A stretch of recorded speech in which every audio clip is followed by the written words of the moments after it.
This is Remix Report with your hosts, DJ JD and DJ J Spring.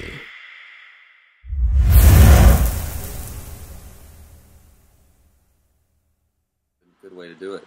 Back to the live remix project thing. So obviously we saw the 68 there, which you're lucky enough to have a promo early production model of. That's pretty sweet. Can you maybe give us a quick overview of your thoughts on the 68? Yeah, I love it, man. I mean, I'm not just saying that because they hooked me up, but I've been sponsored by Rane for a number of years, and I got that mixer back in December, middle of December, to test it out, and then also give my feedback on how that interacts with software, how certain buttons work, you know, how it really. Myself and a guy named DJ Big Wiz had a large amount of input. For what you see now with like Scratch Live 2.0, working with 68. But the thing is with this mixer, it's people try to compare it to like a Pioneer 800, and I can kind of see why, because they look at Pioneer and it's got 4 channels, and it's a tabletop mixer. They look at this, it's got 4 channels, and it's a tabletop mixer, so they kind of compare the two. But in reality, you can't really compare it to a Pioneer, because the Pioneer is a good mixer, but it's just a mixer. That's all it is. It's just that's all it is. It just routes sound. You know, it's not in this case, like with the 68. The 68 is a control surface. You know what I mean? It's like it's not just a mixer. You can control parts of your Scratch Live software right on the mixer very conveniently, in a way that you weren't able to do it before. Like the 57 was cool, but you know, a lot of people are afraid to use the effects on the 57 because they're not sure what group they're in, and then, you know, afraid you're going to trigger a cue point, you know, which I can kind of understand. This one, the controls are all laid out. You can loop on the fly. You can do manual loop rolls, you know, manual looping. You can get to all your cue points. You can do a lot of things. You can get to all your effects. I mean, the effects are really, really good.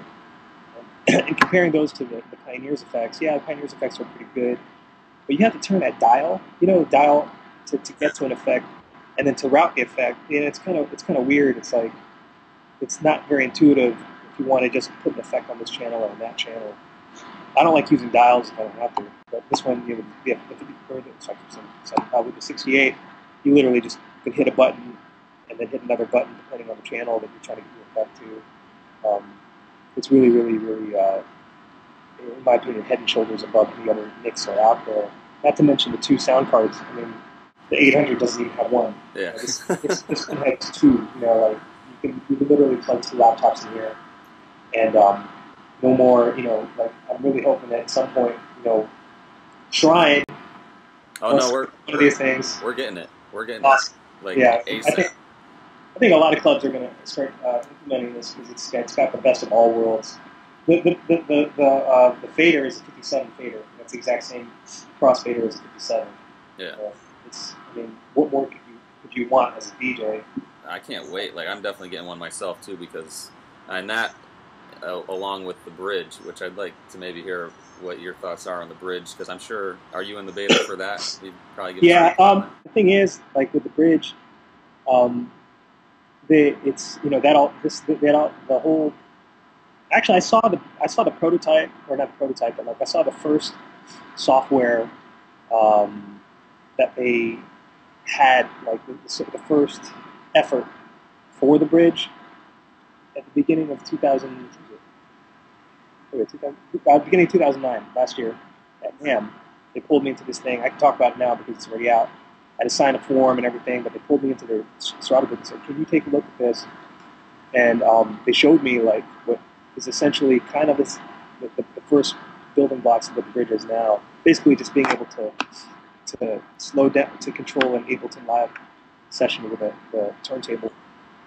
But then, you know, since then, I kind of, you know, about a year went by. I went back in, and you know, they got me the access to download and everything. But with the 68, I was working with that for NAMM for my demos. I didn't have any time to work with the bridge, and even to this day, because the bridge is still in beta, I can't really go full force with it because I have gigs to prepare for with software that's not in beta. You know, like for my gigs, I prefer not to use a beta version. You know what I mean? So, but I did see at NAMM, I saw the way it works, and I'm also I can't wait to be able to have the time to try to work that into my set, because number one, I'd be able to eliminate the entire laptop. Right now, I'm running off 2 laptops. One uses Serato and one Ableton Live. But this one, you know, everything would live on one laptop. It's just a matter of trying to figure out if I have enough USB ports. You know what I mean? But yeah, the bridge is really cool, man. I mean, it's kind of hard to get your head around what's possible with it. I think in the end, people are going to find that it's definitely not going to be for everybody. You know what I mean? Like, it's almost like you take, I mean, I would say, especially with just, you know, DJs that have maybe just less than a few years of experience, you know, where you're just kind of just getting into DJing, and all of a sudden, you imagine being hit with this thing called the bridge, where now there's so many possibilities that you might not be able to wrap. I have trouble wrapping my head around some of the things you can do with it, but it's not going to be for everybody, you know what I mean? And I just hope that the people who do use it and do use it out at gigs do not abuse it in terms of what you can do with it. Meaning, I can see the possibility of just, God, I can see the possibility of going to a gig, somebody's got the bridge, and you hear like 10 beats all on top of one another, because you can, right? You know what I'm saying? Because if people aren't familiar with Ableton Live, it can keep everything in time for you. So like, imagine having 10 turntables all synced up, and you just want to be able to throw a beat in. You know, like, I can see people doing that, you know what I mean, where it doesn't sound good. You know what I mean? That's the only thing I worry about, is the power with it that you get with it should be used, you know, with some sort of discretion. With great power comes great responsibility. There you go. And also, just because you can doesn't mean you should. Doesn't mean you should, exactly. So, please, everybody that's going to use the bridge, remember that.